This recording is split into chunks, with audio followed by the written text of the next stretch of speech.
Hello everyone. Today we talk about how to fix the app of HTTP custom. Here we go to settings. Then we click on apps. After that we search the app HTTP custom and we click.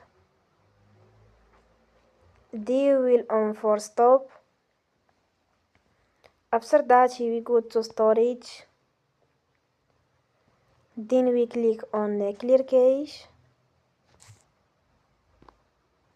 Here we go to Play Store and you will update your app. Don't forget to support us by like and subscribe. See you next time and thank you for watching.